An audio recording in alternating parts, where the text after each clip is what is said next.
research methodology for UGC NET exam. So in 20 minutes, almost 20 minutes, we will do revision on topic research methodology for UGC NET exam. So सबसे पहले हम पूछेंगे what is research. Research means to add some knowledge in the existing knowledge.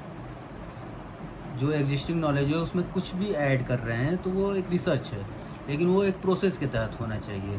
वो process आगे हम जानेंगे और फिर ये भी जानेंगे कितने टाइप के रिसर्च होते हैं, फिर इसका इम्पोर्टेंस क्या है और कैसे MCQ क्वेश्चन इसको सॉल्व करें. तो सबसे पहले टाइप्स, पहला होता है कि pure research. Pure research simple होता है, थ्योरी बिल्डिंग होती है. जैसे law of gravity. Law of gravity जो थ्योरेटिकल नेचर है वो फॉर्म करने के लिए हम लोग प्योर रिसर्च करते हैं. उसी प्योर रिसर्च थ्योरी को हम कहीं सिचुएशन में अप्लाई करें और उसका एप्लीकेशन हो, उसको यूज़ करें तो उसे अप्लाइड रिसर्च बोल दिया जाता है.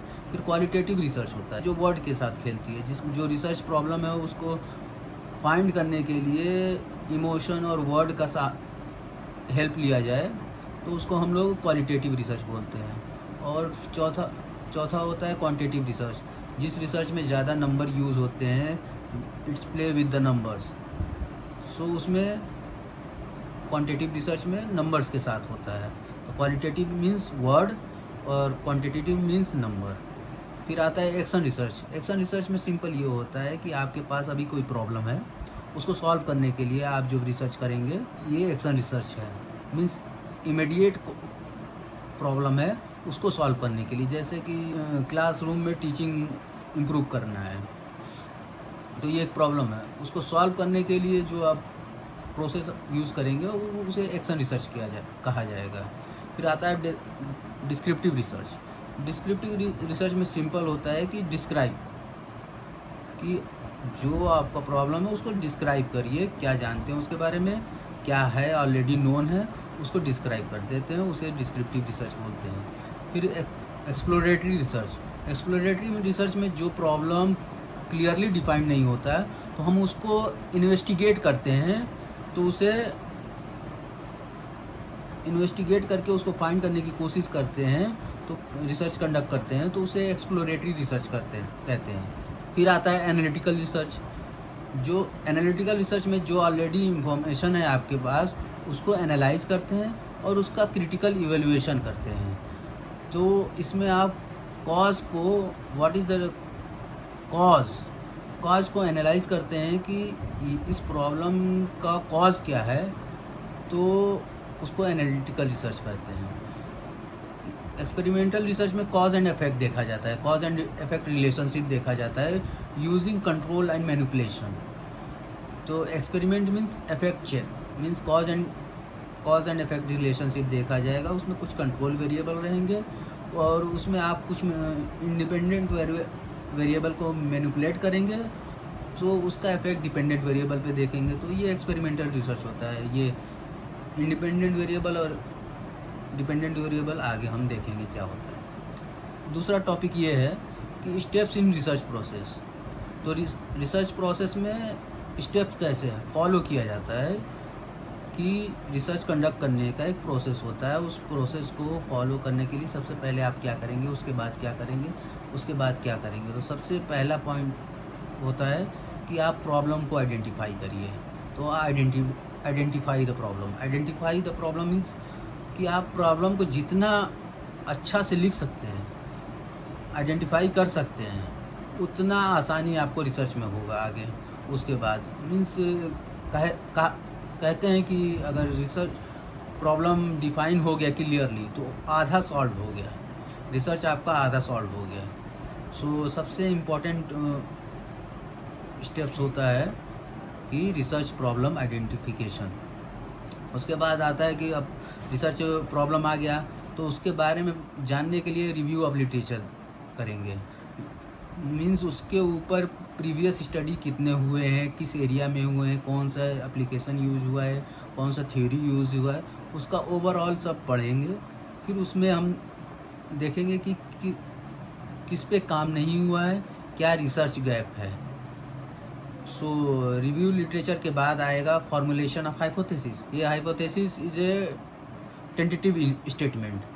ये स्टेटमेंट आप बना भी सकते हैं, नहीं भी बना सकते हैं, लेकिन रिसर्च प्रॉब्लम के अकॉर्डिंग होता है। ये नहीं है कि ये कंपलसरी है। आपका जैसा रिसर्च प्रोसेस है और जैसा आप प्रॉब्लम है, रिसर्च प्रॉब्लम, उसके हिसाब से हाइपोथेसिस लगेगा या नहीं लगेगा वो आप डिसाइड करेंगे। उसके बाद आता है कि रिसर्च डिज़ाइन। आपने प्रॉब्लम आइडेंटिफाई कर लिया, रिव्यू ऑफ लिटरेचर कर लिया, रिसर्च गैप देख लिया, उसके बाद हम फॉर्मुलेशन ऑफ हाइपोथेसिस कर लेंगे। रिसर्च डिज़ाइन, ये रिसर्च डिज़ाइन ये होता है कि एक ब्लूप्रिंट ऑफ रिसर्च प्रोसेस होता है कि आप कौन सा डाटा यूज़ करेंगे, कौन सा मेथड से डेटा कलेक्ट करेंगे, कौन सा एनालिटिकल सॉफ्टवेयर लगाएंगे, टूल्स लगाएंगे। वो रिसर्च डिज़ाइन में आप डिफ़ाइन करेंगे। इस प्रोसेस में पूरा आप अपना प्रोसेस बताएंगे, प्रोसेस लिखते हैं कि कौन सा टाइप्स ऑफ रिसर्च लगेगा, क्वालिटेटिव और क्वांटिटेटिव या डिस्क्रिप्टिव, एनालिटिकल और एक्शन 1 या तो एक्सप्लोरेटरी। आप रिसर्च डिज़ाइन में वो हम करते हैं। उसके बाद नेक्स्ट स्टेप में हम डाटा कलेक्शन करते हैं। वो प्राइमरी डाटा भी होता है, होगा, सेकेंडरी डाटा भी हो सकता है या दोनों हो सकते हैं। तो उसके लिए आप कौन सी टेक्निक यूज़ करेंगे, कैसे लेंगे, किस वेबसाइट से लेंगे, कहाँ से लेंगे, वो डेटा कलेक्शन में आ जाएगा। फिर once we collect data, after that we analyse it. उसके बाद हम लोग उसको एनालिसिस करेंगे कि जो भी रिजल्ट आएगा उसका इंटरप्रिटेशन करेंगे और रिपोर्ट राइटिंग करेंगे। तो in simple terms research process में एक सिंपल सा ट्रिक है। I really hate doing dirty analysis instantly. I means identify, R means review, H means hypothesis, D means design, D means data collection, and A means analysis, and I means interpretation. I really hate doing dirty analysis instantly. उसके बाद आता है कि what is hypothesis?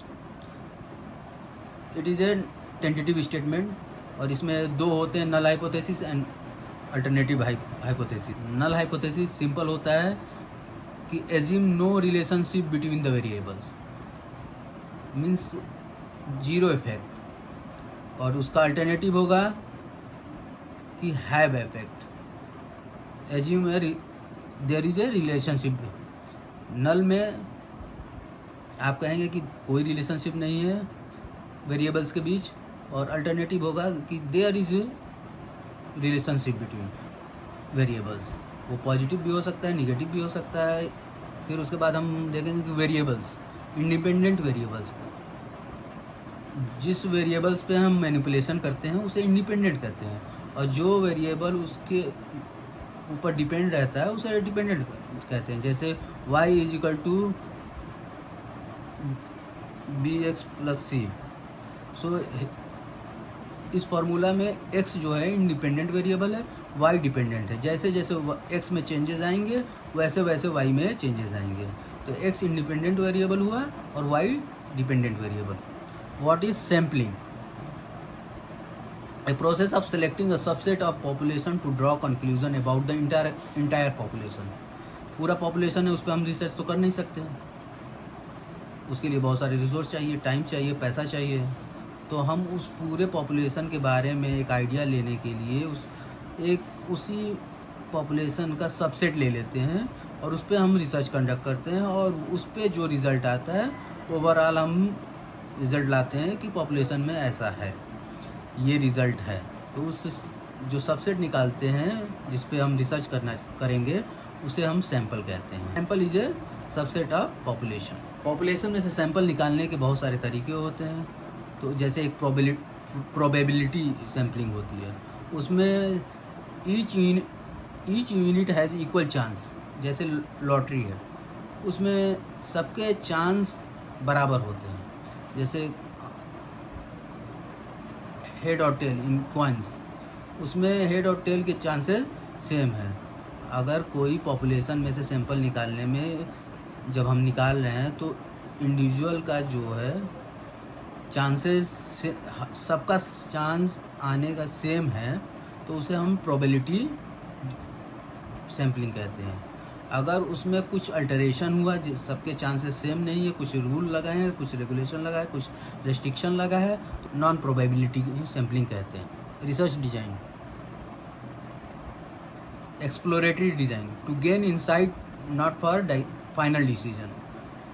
सो हम exploratory में सिर्फ insight लेते हैं उस टॉपिक के बारे में, उस प्रॉब्लम के बारे में, उसका फाइनल डिसीजन नहीं रहता है, वो सिर्फ इंसाइट लेते हैं कि व्हाट इट इज़। फिर डिस्क्रिप्टिव, उसके हम डिस्क्रिप्टिव में उसके कैरेक्टर को डिस्क्राइब करते हैं। एक्सपेरिमेंटल, वेरिएबल्स पे मैनिपुलेशन करके उसका कॉज एंड इफेक्ट देखते हैं। और डायग्नोस्टिक डिज़ाइन, तो डायग्नोस्टिक डिज़ाइन मीन्स में प्रॉब्लम का कॉज ढूंढते हैं। तो सिंपल है EDDE, explore, describe, diagnose and experiment. Ethics in research, किसी के काम को अपना दिखाना वो नॉन एथिकल है, तो इसीलिए रिसर्च में एथिक्स की बहुत ज़्यादा इम्पोर्टेंस है। ये एथिक्स होनी क्यों चाहिए? क्योंकि रिसर्च में रिसर्च करने के लिए बहुत सारे पैसे लगते हैं, टाइम लगता है, रिसोर्सेज लगते हैं, और कोई रिसर्च करे और उसके बाद कोई उसको कॉपी करके यूज़ करने लगे, तो इससे साइंटिफिक टेम्परामेंट नहीं रहेगा कंट्री में। तो इसीलिए एथिक्स का बहुत ज़्यादा इम्पोर्टेंट दिया गया है रिसर्च में। कि एथिकल प्रिंसिपल, आप इन्फॉर्म कंसेंट करेंगे, जिसका इंटरव्यू ले रहे हो उनको बताएंगे और उनका कंसेंट लेंगे कि हाँ हम रिसर्च कर सकते हैं कि नहीं कर सकते हैं, और अपने रिसर्च प्रोसेस के बारे में उन्हें बताएंगे। उसके बाद उनकी आइडेंटिटी को आप छिपा के रखेंगे, जो भी आपके सब्जेक्ट है उसको कोई हार्म नहीं करेंगे। और zero plagiarism, no plagiarism in the report, means आप किसी और के काम, किसी और के स्टेटमेंट, किसी और का रिज़ल्ट, किसी और की फाइंडिंग आप अपना नहीं दिखाएंगे, और दिखाएंगे तो उसका आप उसको डिस्क्राइब कर देंगे, ये इस पेपर से लिया गया है, इस ऑथर का लिया गया है। अब कुछ MCQ सॉल्व कर लें। Research aiming at developing general theory is, general theory बनाने के लिए कौन सा रिसर्च किया जाता है? वो प्योर रिसर्च किया जाता है या तो बेसिक रिसर्च भी कहा जाता है। What is snowball sampling? Snowball sampling जो रिफरेंस के साथ होता है, हिडन पॉपुलेशन में किया जाता है, वो स्नोबॉल सैम्पलिंग किया जाता है। एक आदमी से इंटरव्यू होगा और वो रेफरेंस देगा कि हाँ एक और आपका सैंपल यूनिट ये हो सकता है, फिर वो किसी और का बताएगा। तो वो रेफरेंस के थ्रू आप जब जाते हैं आप रिसर्च में, तो उसे स्नोबॉल सैम्पलिंग कहा जाता है। What is the first step in research? The first step in research is problem identification. अगर आप प्रॉब्लम आइडेंटिफाई कर लेते हैं तो आधा रिसर्च आपका कंप्लीट हो जाता है। तो research problem identification is very important. Research means logic, no रट्टा।